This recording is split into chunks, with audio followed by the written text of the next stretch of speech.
Good morning. I'm Colonel Whalen, the Nebraska Wing Commander, and I'll begin my State of the Wing address with a summary of the 2019 and conclude with Nebraska Wing's support response to the COVID-19 pandemic. As many of you are aware, last year Nebraska experienced historic flooding that had a major impact on state resources. This impact also affected Nebraska Wing assets as well, including the flooding of our Wing headquarters. Despite the loss of the facilities at Camp Ashland, Nebraska Wing was very busy and quite productive during 2019. Overall, our membership has grown since last spring. Our cadet membership is up over 5%, our senior membership is over 2%, and the Wing total membership is up over 3%. We've had 30 new senior members and cadets that have joined this past year, getting us just shy of reaching a Wing membership of 500 members. Our 2019 ES missions included 2 missing person searches, one that was credited with a find, an ELT mission, and support to both South Dakota and Iowa, conducting low-level route surveys and flood support on the western side of Iowa. During this historic flooding, we conducted over 63 sorties in response to the flooding, including flights with local news media and Congressman Don Bacon. The cadets stayed busy with their training as well, and with the cancellation of our encampment due to the loss of facilities at Camp Ashland, Nebraska still sent 23 cadets to their first encampment in other wings. Cadet milestones stayed strong, with 32 cadets receiving their Wright brothers, 7 cadets receiving their Mitchell, and 8 cadets receiving their Earhart. These accomplishments are setting the Wing up for potential record numbers in the next few years. Our senior membership has not been idle either.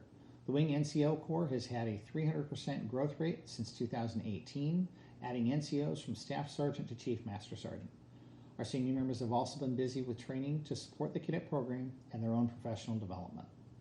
We now have 71 seniors trained in TLC, giving the Wing a minimum of 2 seniors per cadet unit.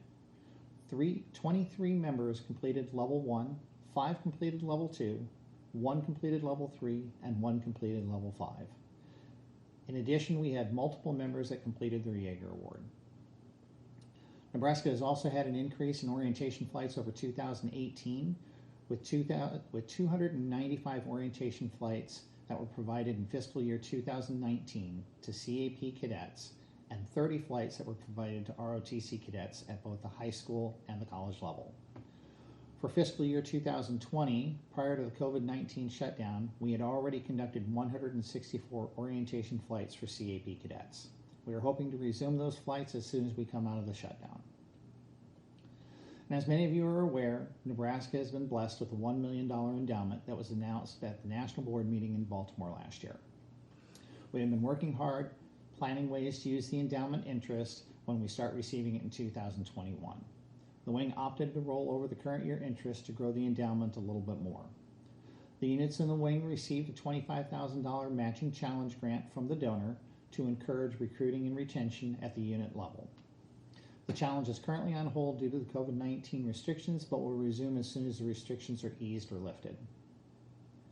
2020 started off with a search for a new Wing headquarters and discussions on getting cadets and seniors to encampments again. However, due to the COVID-19 shutdown, our attention has been toward how best to support the state and local communities. Since the governor took a more conservative approach to closures across the state, this has limited the need for support for CAP at this time at both the state and the local levels.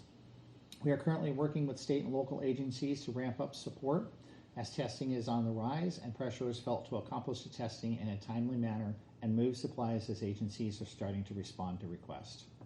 Support opportunities are also being considered in communities with higher COVID-19 cases, to include food programs that are supporting families with school-aged children and the elderly.